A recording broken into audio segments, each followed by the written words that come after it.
Chamamos agora nosso querido irmão Eduardo Vaz, de Belo Horizonte, que fará a palestra A Queda dos Anjos na obra de Ubaldi.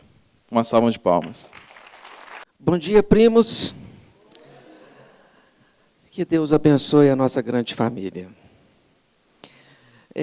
Vamos iniciar a nossa apresentação convidando a todos a uma breve reflexão em torno de uma palavrinha: gratidão. Gratidão à misericórdia do Pai. Misericórdia é quando nós recebemos mais do que merecemos. Misericórdia é quando nós insistimos em amar aquele nosso filho rebelde. Não é assim que fazemos? Pois estamos aqui hoje imersos nas amorosas noures de pensamento de Pietro Ubaldi, que vai à nossa frente, nesse ponto de nosso caminho, nosso doloroso caminho. Temos o emissário do Cristo, temos o apóstolo à nossa frente, a iluminar-nos o caminho, com a candeia do conhecimento em sua destra e a candeia do amor à sua esquerda, próxima ao coração. O que não seria isso além da manifestação da misericórdia do Pai? Temos também uma parcela de responsabilidade, pois nos foi dado o livre-arbítrio a partir do momento que alcançamos a mente racional. Portanto, o colapso dessa realidade, o fato de estarmos todos aqui presentes nesse momento, reflete as injunções multimilenares da nossa trajetória. Não é por acaso que aqui estamos. Idas e vindas, dolorosas idas e vindas, ao longo de uma jornada multimilenária, erros, acertos que todos nós promovemos, colapsamos essa realidade hoje.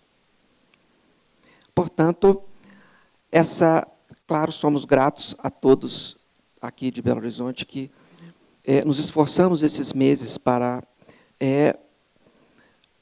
tornar esse encontro possível, mas esse encontro foi engendrado por experiências multimilenares, que todos nós presentes aqui temos responsabilidade de participação.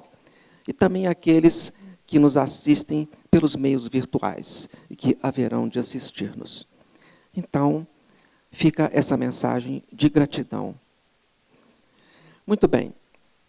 A queda dos anjos na obra de Ubaldi. Por que na obra de Ubaldi? Porque o fenômeno da queda, não diria teoria, mas a realidade da queda não é patrimônio de Pietro Ubaldi. Essa realidade já está inserida na intimidade mais profunda do nosso inconsciente, uma dolorosa realidade que nos fere como um raio, já está inserida no inconsciente coletivo. Poderíamos citar inúmeros pensadores e filósofos que já colocaram a queda, mas eu vou lembrar apenas o mito adâmico, que Adão e Eva foi expulso do paraíso. Mas Ubaldi nos coloca de uma forma inusitada, uma forma adequada ao terceiro milênio. Coloca-nos a queda dentro da formatação do pensamento do homem do terceiro milênio, como ninguém dantes fez.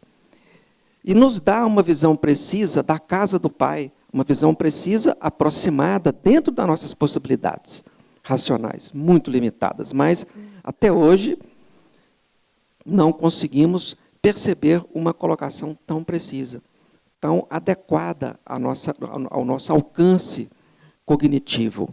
Nos dá uma ideia do Pai, nos dá uma ideia da casa do Pai, nos dá uma ideia do Filho. Muito nos ajudou os palestrantes anteriores e vamos ganhar tempo com isso. A queda de Ubaldi, dentro da obra de Ubaldi, eu enxergo como o retalho central da grande colchas de retalho que Ubaldi suturou, fazendo a sua síntese. Então, seria o eixo, seria o ponto central. Portanto, o ponto também mais polêmico, mais questionado da obra de Ubaldi. Em seus primeiros anos aqui no Brasil, em suas palestras, diz-nos Ubaldi que foi muito questionado. E ele gostava muito de ser questionado, porque os questionamentos faziam com que ele amadurecesse as suas ideias.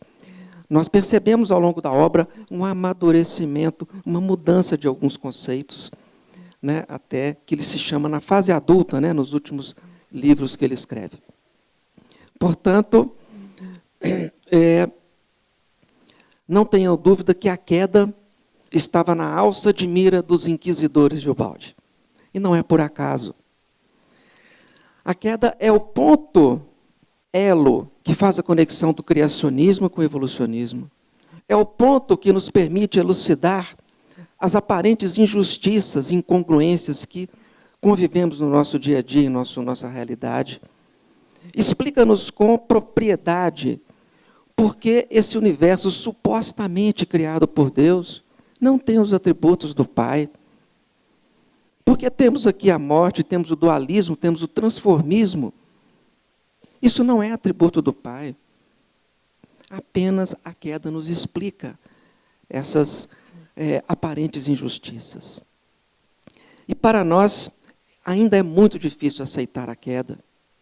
Porque aceitar a queda nos coloca genuflexos diante da divindade e de sua lei. E como é difícil para o ser antissistêmico se colocar genuflexo diante do Pai.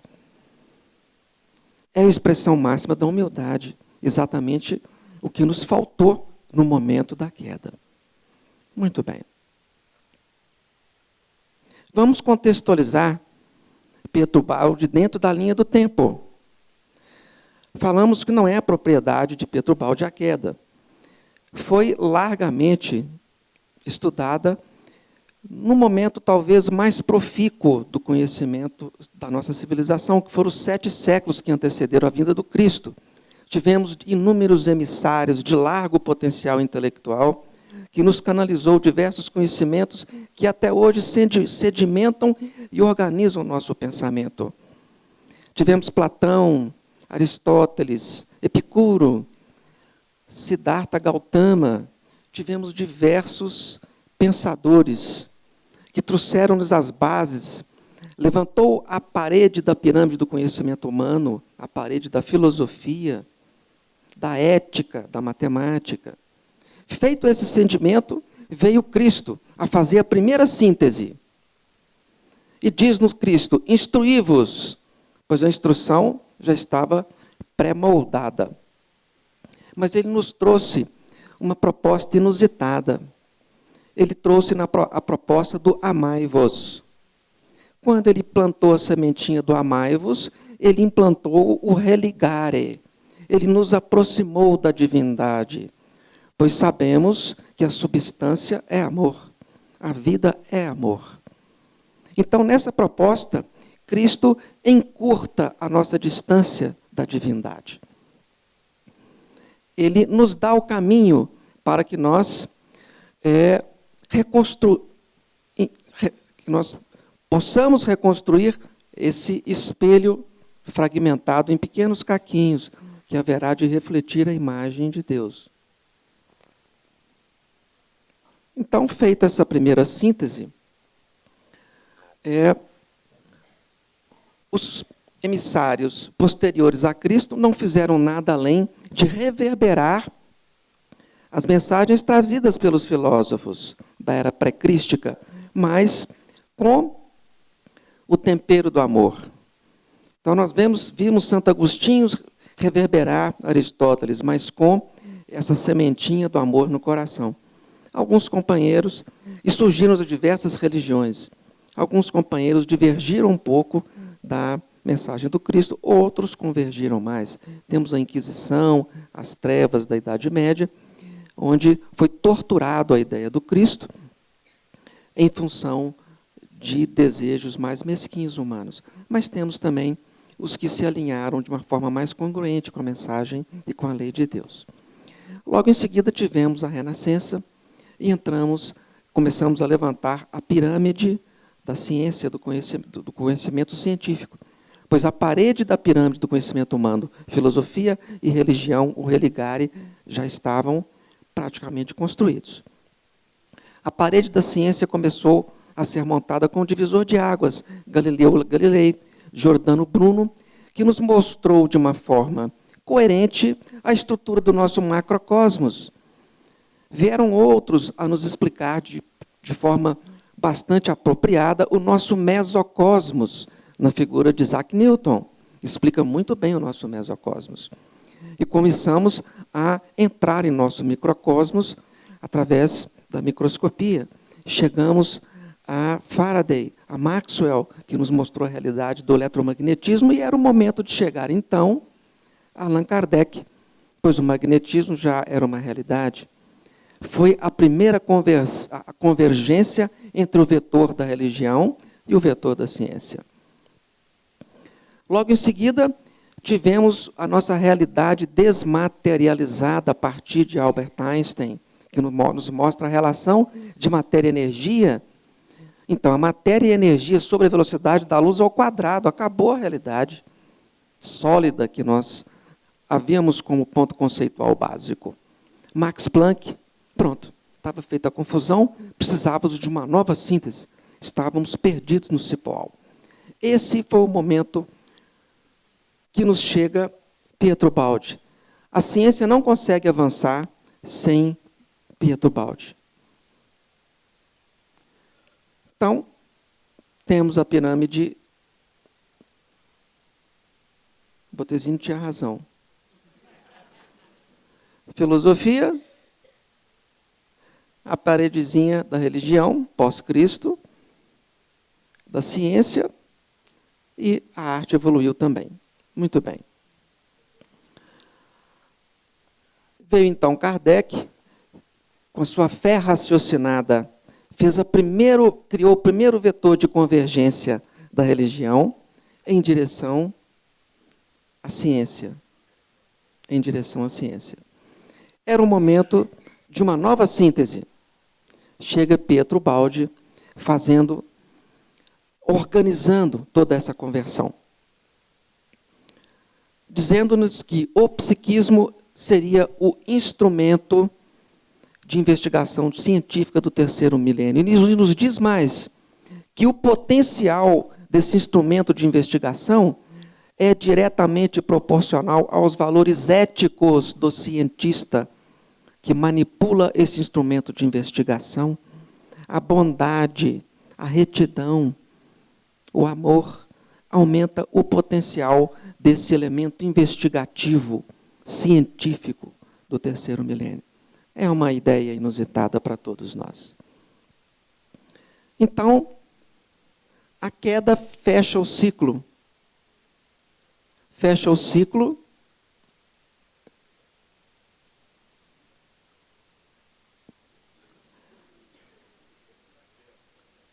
Precisamos de uma ajuda, né, para voltar à tela cheia. Muito obrigado. Vamos então devagarzinho.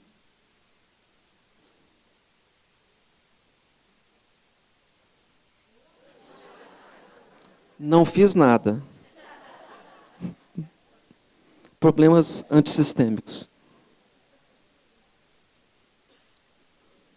Ok.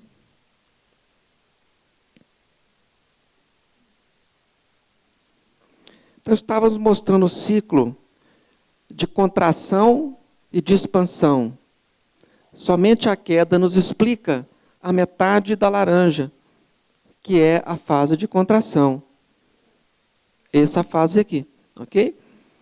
Que estava faltando. O evolucionismo está muito bem explicado, muito bem entendido, muito claro para nós. Esse movimento de expansão que fazemos em direção ao sistema. Mas esse movimento involutivo até então era uma incógnita para todos. Eis-nos então a parte mais complexa, a visão de Deus. Depois nós vamos tentar fazer a visão da casa do Pai, depois a visão do Filho, né? Em sua mediunidade intuitiva, o Baldi percebe Deus como uma esfera que envolve o todo. É uma aproximação. Esfera é um elemento geométrico ligado ao tempo e ao espaço. Então, nós temos que aproximar para compreender. Isso é como o conceito abstrato de esfera, existente além do espaço e do tempo, ou seja, infinito, que não é a continuidade interminável do espaço, do tempo, mas a ausência do tempo, o eterno. E o infinito não é a continuidade infinita do espaço, mas a ausência do espaço. Isso não cabe na nossa formatação mental. Portanto, temos que aproximar essa ideia. E Deus está no centro, domina toda a esfera, existindo também, igualmente, em cada ponto o seu, como já foi dito pelos nossos companheiros antes. Deus significa existir, sem atributos e sem limites. O nada significa não existir. Deus é vida e sua substância é o amor. Então, existe vida até na pedra, né? É em potencial. E a visão do absoluto da substância? A substância original é pura, o constituinte de todo o sistema e do antissistema também. Aquela que sustenta o absoluto está aqui em imanência. Forma os campos divinos, ou seja, entretece o sistema. Não sabemos o que é exatamente, pois é completamente inacessível a nossa análise, a nossa formatação mental. Não obstante, sabemos o que ela não é. Estando fora do tempo e do espaço, ela não deve ser corpuscular e não está sujeita à vibração. Sendo perfeita, não é degradável. Sendo pura, não é decomponível. Sendo um produto absolutamente inteligente, não se sujeita à desordem. Sendo estável, não se submete à transformação. Sendo espiritual, é feita de puro pensamento, coesão e amor. Ou seja, não tem nada a ver com a nossa realidade. Nossa realidade está totalmente emborcada, né? Como foi possível? Essa visão da casa do Pai foi amadurecida ao longo da obra de Ubaldi. Inicialmente, ela o vê como trino e uno. Como foi explicado na palestra anterior, o Pai, o Espírito, o Filho, a ideia, o princípio conceitual, a ação e a criação. Posteriormente, numa obra mais recente, a técnica funcional da lei de Deus, Ubaldi já nos diz que essa criação não já era dessa forma, não está fora do tempo e do espaço. Então, o sistema já era originalmente orgânico. Ele já continha em seu centro o poder diretivo central Deus e tinha os eus menores em suas escalas hierárquicas, cumprindo o papel que lhes cabia. Essa é a visão da casa do Pai. E vamos ter uma visão do Filho, né? Nós já estudamos aqui os eus menores, mas vamos corroborar essa ideia. O Filho e o Espírito infinitos, eles são compostos da substância de Deus, e tem o atributo da unidade, ou seja, nós temos um egocentro, que podemos dizer eu sou, mas ao mesmo tempo nos sentimos unos ao todo, temos a percepção da totalidade. Individualidade, unigenicidade, Cristo diz, eu sou o Filho unigênito do Pai, como todos nós o somos. Não existe um Espírito igual a você, não existe, com a sua especialidade, com seus atributos. São infinitos. Especialidades e perfeição relativa. Esse é um ponto-chave da compreensão da queda. É a perfeição relativa do Filho. Então, como nós já estudamos anteriormente, o eu sou maior, Deus, sistema, lei, organismo todo. Inseridos dentro desse conceito, os eu sou menores. Espíritos, partes, deuses, seriam órgãos ou células, fazendo uma analogia com o nosso organismo. Imagem, semelhança e não identidade com Deus. Não identidade, mas semelhança. Puros, conscientes, perfeitos em relação à função específica que exercem dentro da hierarquia do sistema, portanto, subordinadas ao todo. Especialidades diversas, não importância maior ou menor. Maior ou menor conhecimento e função, mas não importância, como nós classificamos na nossa hierarquia antissistêmica. Muito bem, se Deus, em sua substância, é amor, lei e ordem, um pré-requisito do amor é a liberdade, é o livre-arbítrio. É o livre-arbítrio. O verdadeiro amor, ele é incondicional. Se eu estou constrangendo alguém a me amar, ou se eu amo alguém por constrangimento, isso não é amor. O verdadeiro amor, ele é espontâneo. Então, há inserção definitiva do filho ao sistema teria de ser feita por uma espontânea adesão do filho às leis do pai. Obediência amorosa e não imposta. Então, a aquiescência voluntária à lei por amor, aceitação das recíprocas imposições hierárquicas de especialidades e funções dentro do sistema era um pré-requisito para a manutenção da integridade do sistema. A nossa aquiescência à supremacia do Pai e a nossa integração simétrica com o nosso próximo. Não poderíamos criar diferença de potencial dentro de uma supersimetria. Não poderíamos criar vetores de tamanhos de potências diferentes dentro do mundo sistêmico. E foi exatamente o que aconteceu. Nós hipertrofiamos esse vetor que dirigem, que faz em direção ao nosso egocentro. E transformamos o vetor do egocentrismo em egoísmo, desequilibrando com o vetor do altruísmo, que se dirigia ao próximo, que tem uma especialidade diversa da nossa, do qual precisamos para nos manter íntegros dentro do sistema. Geramos, então, o fenômeno da queda, aprisionamos-nos dentro do átomo, e nós vamos tentar explicar agora o que o anjo está fazendo dentro do átomo. É essa questão que é o calcanhar de Aquiles da queda. Como que um ser puro, criado à semelhança do Pai, com potencialidades infinitas dentro da sua especialidade, ia entrar numa situação dessa, né? Esses foram os questionamentos mais incisivos feitos a Pietro Baldi. Vamos ver, então, entrar numa fase. Antes, vamos mostrar aqui, então, um gráfico que nós criamos para explicar essa questão da queda. Depois nós vamos fazer os questionamentos, né? Então, o espírito dentro do sistema, no quadro acima, construído pela substância de Deus, que tinha em si a totalidade, ao mesmo tempo a unigenicidade, a individualidade e a unidade, com a queda transformou a sua totalidade em coletividade, a unidade em dualidade, né, e a individualidade em individualismo, personalismo. Criamos as personalidades. Estamos aqui no nível C7, portanto, somos seres quaternários, pois temos em nós o mineral, o vegetal, o instinto do animal, e estamos agora na razão. Muito bem.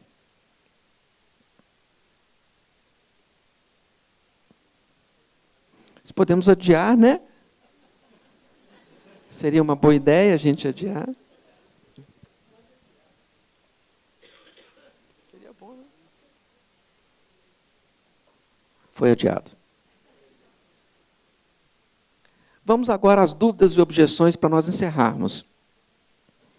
Interessante essas dúvidas. Faltava ao ser conhecimento das consequências da queda? Isso foi perguntado ao Baldi em suas palestras, né? Diz-nos o Baldi, então, se o ser fosse dotado de consciência do dano antecipadamente, ele teria seguido as exigências do sistema no seu egoístico interesse e não por amor. Então, obviamente, ele não sabia. Ele não poderia saber.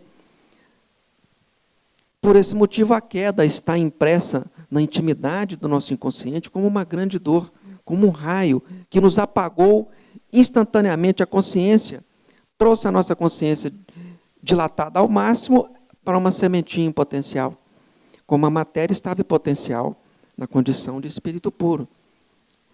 O ser não era totalmente sábio. Bom é só o meu Pai, diz Cristo, né?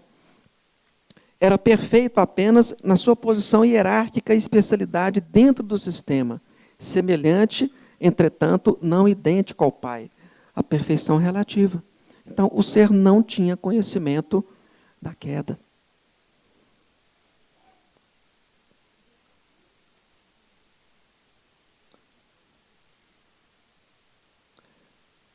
Muito bem. Vamos chegar lá com muita fé em Deus. Aí. Outra perguntinha. A divindade poderia ter feito melhor? Porque foi uma catástrofe a queda, né? O que é melhor, diz o Baldi? A própria objeção é uma prova da queda. Como é difícil para o ser antissistêmico a aceitação da obediência à lei.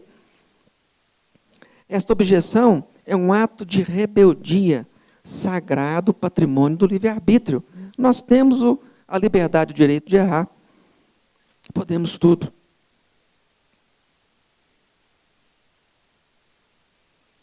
Se o sistema é perfeito, como foi possível o defeito da queda? Explica-nos o mestre. Conter a possibilidade de um erro não significa fosse ele construído defeituoso. Pelo contrário, por ser perfeito, continha a capacidade da autorregeneração, porque ele tinha o livre-arbítrio, ele é fundamentado no amor, éramos livres para fazer o que queríamos. Quando nós ferimos o nosso corpo, não há uma regeneração, uma cicatrização? Da mesma forma. A violação da ordem não era uma necessidade, mas uma possibilidade, pois tinha a função de dar ao filho a possibilidade de escolha, era uma prova, para que obtivesse o direito de se consolidar na sua posição de filho de Deus dentro do sistema. Seria uma provinha, né? Que companheiros fizeram e nós não fizemos, não fomos aprovados. Então a queda foi necessária? Não, ela não foi necessária. Responde-nos Ubaldi, de forma alguma. Se o mal fosse necessário, Jesus não pediria ao Pai para que nos livrasse dele. Não foi necessário. E agora? Eu já estou sabendo da queda, eu já entendi. O que é que nós podemos fazer, né? Para nós abreviarmos a nossa dolorosa estadia nessa ciranda de reencarnações. Né? Resume Ubaldi, inspirado por sua voz. É difícil, mas é simples. Perdoar sempre. Renunciar a si mesmo. Vamos destruir o dualismo, o personalismo. E amar aos inimigos como a si mesmo. Gratidão a todos e gratidão à misericórdia do Pai. Muito obrigado.